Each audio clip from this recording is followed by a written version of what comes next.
विषय विज्ञान कक्षा छठी भोजन के घटक, यह अध्याय सेकंड कक्षा छठी का विज्ञान विषय का। भोजन के घटक क्या होते हैं? घटक मीन्स पोषक। तो भोजन के घटक शरीर को ऊर्जा के लिए, शरीर की वृद्धि के लिए, शरीर के विकास के लिए, शरीर के आंतरिक या बाह्य टूट फूट की मरम्मत के लिए हमें भोजन की आवश्यकता होती है।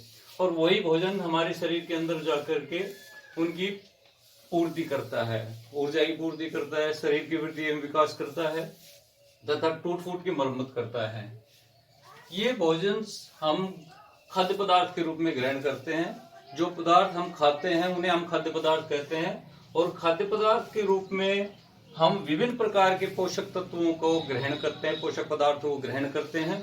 ये अलग अलग पोषक तत्व हमारे शरीर में अलग अलग ऊर्जा की पूर्ति, वृद्धि एवं विकास के लिए अलग अलग पूर्ति करते हैं और अलग अलग शरीर के लिए आवश्यक है।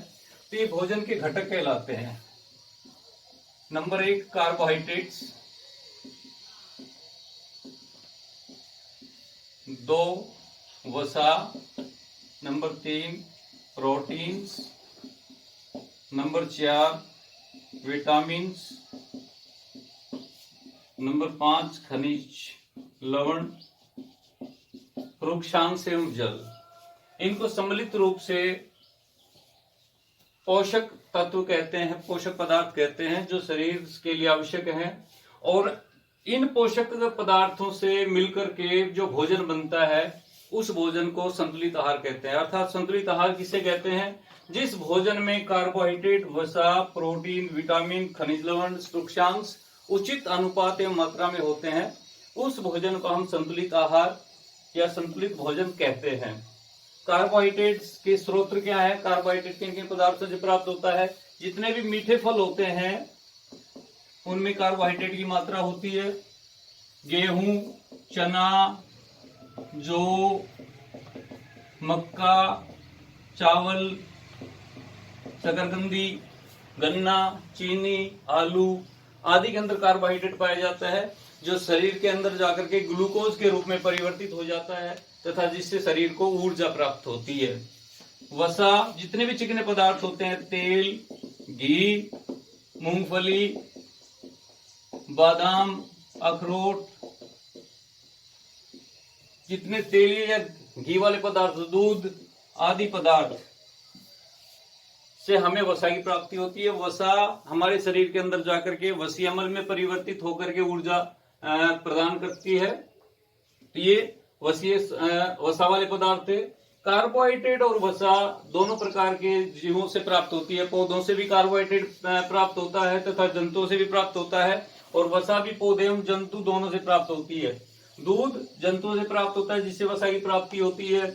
तेल, मूंगफली, बादाम, दूध पादप भाग है जिनसे वसा प्राप्त होती है। ऐसे ही कार्बोहाइड्रेट्स, दूध के अंदर कार्बोहाइड्रेट की मात्रा होती है जो हमें पशुओं से प्राप्त होता है। फल, गेहूं, चना, जौ, मक्का ये पादप पदार्थ हैं जिनसे हमें कार्बोहाइड्रेट की प्राप्ति होती है। इसी प्रकार प्रोटीन भी हमें जंतु एवं पौधों दोनों से प्राप्त होते हैं। प्रोटीन्स जंतुओं से कैसे प्राप्त होते हैं? दूध, मांस, अंडे, मछली, ये जंतु स्रोत हैं प्रोटीन के। इसके अलावा प्रोटीन्स पादप पदार्थों से भी प्राप्त होते हैं, पादप जीवों से भी प्राप्त होते हैं। जितनी भी दालें हैं उनसे प्रोटीन हमें प्राप्त होता है। सभी प्रकार की दाल से हमें प्रोटीन मिलता है। प्रोटीन हमारे शरीर की वृद्धि के लिए, विकास के लिए या टूट फूट की मरम्मत के लिए, कोशिकाओं के लिए, खून जो बनता है वो भी प्रोटीन के द्वारा ही बनता है। इस प्रकार से प्रोटीन हमारे शरीर का वृद्धि एवं विकास के लिए जरूरी है। कार्बोहाइड्रेट का हम परीक्षण कैसे कर सकते हैं? कोई भी खाद्य पदार्थ लेकर के उसके अंदर 2 या 3 बूंदे आयोडीन की डाल देते हैं। तो आयोडीन डालने पर यदि उसका रंग नीला या काला हो जाए तो इसका मतलब ये होता है कि इसके अंदर कार्बोहाइड्रेट उपस्थित है या स्टार्च की मात्रा उपस्थित है। वसा का परीक्षण हम कैसे करेंगे? वसीय पदार्थ को एक सफेद कागज के ऊपर लेकर के रगड़ते हैं। रगड़ने के बाद यदि उस पर चिकना सफाई धब्बा हमें मिलता है तो वो उस पदार्थ के अंदर वसा की मात्रा पाई जाती है या वसा उपस्थित होती है। तीसरा, प्रोटीन का परीक्षण कैसे करते हैं? कोई भी खाद्य पदार्थ लेकर के उसमें 2 बूंद कॉपर सल्फेट नीला थोथा और 10 बूंद कास्टिक सोडा डालने पर यदि उस खाद्य पदार्थ का रंग बैंगनी हो जाता है तो उसके अंदर प्रोटीन की उपस्थिति को दर्शाता है कि उसके अंदर वो प्रोटीन पाया जाता है। इसके अलावा विटामिन और खनिज लवण। विटामिन हमें मुख्यतः हरी सब्जियों के अंदर पाए जाते हैं, विटामिन फल के अंदर पाए जाते हैं, दूध के अंदर होते हैं। इसके अलावा सूर्य से भी हमें विटामिन की प्राप्ति होती है, मांस के अंदर भी विटामिन एवं खनिज लवण होते हैं। तो विटामिन और खनिज लवण का हम विटामिन, ये अधिकांश विटामिन फल एवं सब्जियों से प्राप्त होते हैं। विटामिन कितने प्रकार के होते हैं? Vitamin A, B, C, D, E और के। अगर इन पोषक तत्वों की कमी से हमारे शरीर में कोई रोग उत्पन्न होता है तो उस रोग को अभावजन्य रोग कहते हैं। अगर कार्बोहाइड्रेट, वसा, प्रोटीन, विटामिन, खनिज लवण इनकी कमी से हमारे शरीर में कोई रोग उत्पन्न होता है, उन रोगों को अभावजन्य रोग कहते हैं। तो विटामिन ए की कमी से कौन सा रोग हो जाता है तथा विटामिन ए का स्रोत क्या है? विटामिन ए दूध, मछली, गाजर, पपीता, आम आदि पदार्थों से प्राप्त होता है। विटामिन ए दूध, गाजर, पपीता, आम, मछली आदि से विटामिन ए की प्राप्ति होती है। दूध से भी विटामिन ए की मिलता है हमें, लेकिन सबसे ज्यादा मात्रा में गाजर के अंदर विटामिन ए पाया जाता है। विटामिन ए की कमी से हमारी आंखों का रोग रतौंधी हो जाता है, जिसमें हमें शाम के समय दिखाई नहीं देता या कम का अल्प हमें दिखाई देता है, कम दिखाई देता है, या शाम के समय हमें बिल्कुल दिखाई नहीं देता। ये रोग रतौंधी रोग कहलाता है, जो विटामिन ए की कमी के कारण हमारे शरीर में उत्पन्न होता है। विटामिन बी की कमी से एक रोग है बेरी, विटामिन बी की कमी से हो जाता है और इस रोग के अंदर हमारी मांसपेशियां दुर्बल हो जाती है, ऊर्जा की हमारे अंदर कमी आ जाती है। ये अंकुरित मूंग, यकृत जिसको लीवर भी कहते हैं, तथा हरी पत्तेदार सब्जियां होती हैं, उनसे विटामिन बी की हमें प्राप्ति होती है। और इसके कमी के कारण से बेरी रोग हो जाते हैं, जिसमें हमारी मांसपेशियां दुर्बल हो जाती है तथा ऊर्जा की कमी आ जाती है। विटामिन सी जितने भी हमें खट्टे पदार्थ होते हैं उनसे विटामिन सी की प्राप्ति होती है। संतरा, आंवला, नींबू, जो भी खट्टे पदार्थ होते हैं उनके अंदर विटामिन सी पाया जाता है। विटामिन सी की कमी से हमारे शरीर के जो हमारे मुंह के अंदर जो दांत होते हैं, मसोड़े होते हैं, उनके अंदर एक रोग हो जाता है जिसको स्कर्वी रोग कहते हैं। विटामिन सी की कमी से स्कर्वी रोग हो जाता है, जिसमें मसूड़ों से खून आना शुरू हो जाता है।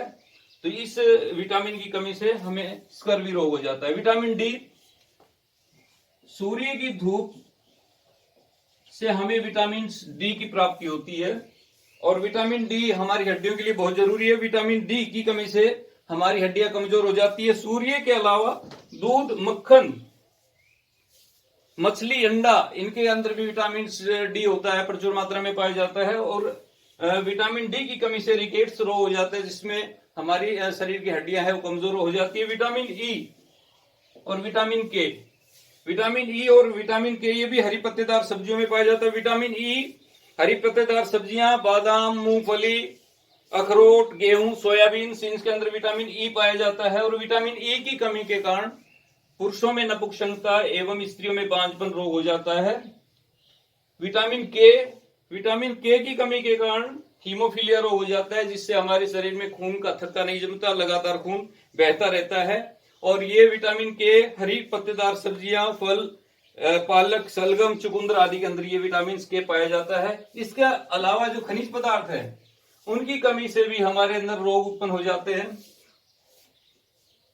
एक खनिज का नाम, जिसका नाम लौह तत्व है, लौह, ये बहुतायत मात्रा में पालक के अंदर, बथुआ के अंदर, इनके अंदर ये लौह तत्व पाया जाता है। मछली के अंदर, मांस के अंदर, अनार के अंदर, पालक के अंदर ये विटामिन लौह तत्व पाया जाता है। इसकी कमी से एनीमिया रोग हो जाता है, जिससे हमारे शरीर में खून की कमी हो जाती है। कैल्शियम दूध के अंदर होता है, अंडे के अंदर होता है कैल्शियम, और कैल्शियम की कमी के कारण, लौह की कमी के कारण खून की कमी आ जाती है, जिसे एनीमिया भी कहते हैं या रक्तता भी कहलाता है। ये कैल्शियम की कमी के कारण हमारे शरीर की हड्डियां कमजोर हो जाती है। कैल्शियम हमें दूध, अंडे, हरी सब्जियां, इनसे प्राप्त होता है कैल्शियम। और कैल्शियम की कमी के कारण हड्डियों का रोग हो जाता है। इसके अलावा आयोडीन, आयोडीन की कमी के कारण हमारे शरीर का जो गला है उसके अंदर जो ग्रंथि है वो फूल जाती है, काफी मोटी हो जाता है गले के अंदर से, और उभार उत्पन्न हो जाता है, जिसको हम गलगंड या गाइटर रोग कहते हैं। यह आयोडीन की कमी के कारण होता है। समुद्री नमक के अंदर काफी आयोडीन की मात्रा पाई जाती है। मछली, हरी सब्जी, फल आदि इनके अंदर भी आयोडीन पाया जाता है, और इसकी कमी के कारण गलगंड नामक रोग हो जाता है। ये सारे जो घटक हैं वो हमारे शरीर के लिए बहुत ही जरूरी है, अत्यंत आवश्यक है, और इन्हीं घटकों के कारण हमारा शरीर कार्य करता है, हमें ऊर्जा प्राप्त होती है, हमारे शरीर की वृद्धि में विकास होता है।